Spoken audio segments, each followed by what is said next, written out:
Bismillahirrahmanirrahim. Assalamualaikum warahmatullahi wabarakatuh. Halo semuanya, perkenalkan nama saya Wahyu Rahmawinasih dengan NIM 21331132 dari Prodi Agribisnis. Baiklah, di sini saya akan menjelaskan tentang bagaimana budidaya tanaman padi.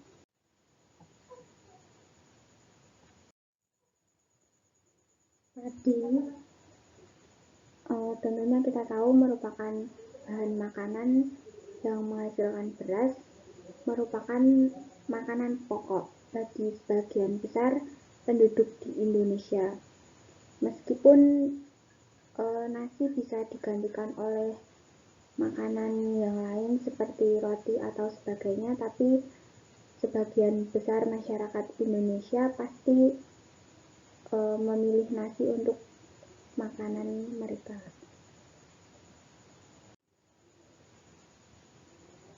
Selanjutnya, cara tumbuh tanaman padi dapat hidup di daerah berhawa panas dan banyak mengandung uap air, dan juga curah hujan yang baik rata-rata 200 mm per bulan atau lebih, dengan distribusi selama 4 bulan curah hujan yang dikehendaki per tahun sekitar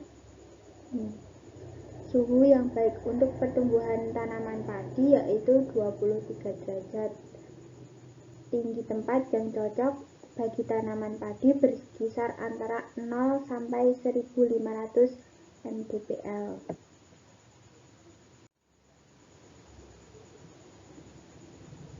Berikutnya, persiapan benih. Yang harus dipersiapkan dalam memilih benih yaitu kemasan label warna biru, label bertuliskan benih bersertifikasi, dan varietas yang dibeli hendaknya varietas yang direkomendasikan untuk daerah yang digunakan untuk menanam. Perlakuan untuk benih sebelum persemaian. Yang pertama, benih dijemur 2-3 jam supaya lebih kering. Selanjutnya, benih direndam sehari semalam. Benih dimasukkan dalam karung agar tetap lembab.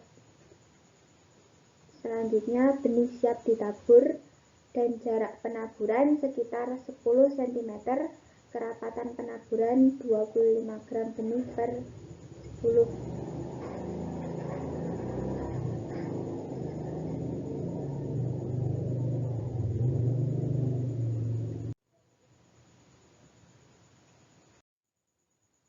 Selanjutnya, untuk penanaman,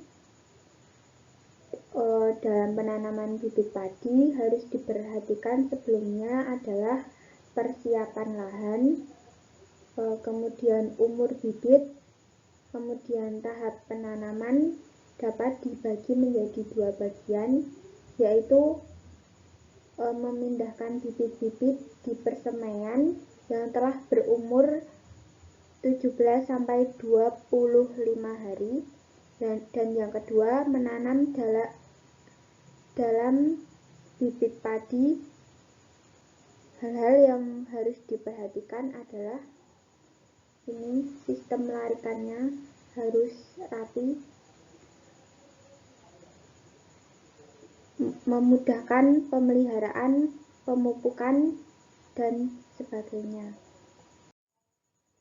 Untuk pemeliharaannya harus dilakukan penyulaman. Bibit yang digunakan harus jenis yang sama. Bibit yang digunakan merupakan sisa bibit yang terdahulu, dan penyulaman tidak boleh 10 hari setelah tanaman selain tanaman pokok. Yang kedua, pengairan harus diairi ya, nanti padinya mati. Pengairan di sawah dapat dibedakan menjadi 2, yaitu pengairan secara terus-menerus dan pengairan secara periodik. Jadi ada jarak waktunya. Selanjutnya, jangan lupa dipupuk. Tujuannya untuk mencukupi kebutuhan makanan yang berperan sangat penting bagi tanaman, baik dalam proses pertumbuhan dan pupuk yang sering digunakan oleh petani berupa pupuk organik atau pupuk anorganik. Selanjutnya, pengelolaan pasca panen. Proses panen harus memenuhi standar baku sertifikasi. Yang pertama, dimulai dengan mengeluarkan rumpun yang tidak seharusnya dipanen. Yang kedua, menggunakan sabit bergerigi untuk mengurangi kehilangan hasil. Perontokan biji secara dilakukan setelah panen dengan dibanting atau dengan thresher.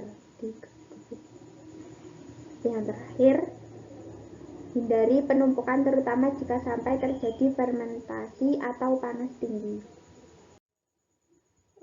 Sekian mungkin itu yang bisa saya sampaikan untuk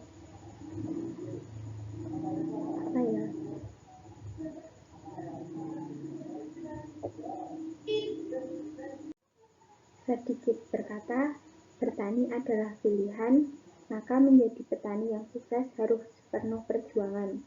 Serta petani itu adalah seorang yang berkeyakinan baik, orang yang bermoral tinggi, dan memiliki cinta kepada kebebasan yang kukuh. Jadi semangat untuk para petani, jangan malu menjadi petani karena petani itu bisa sukses. Sekian dari saya, ada salah-salah kata mohon dimaafkan. Terima kasih. Wassalamualaikum warahmatullahi wabarakatuh. Bye bye. Thank you semua.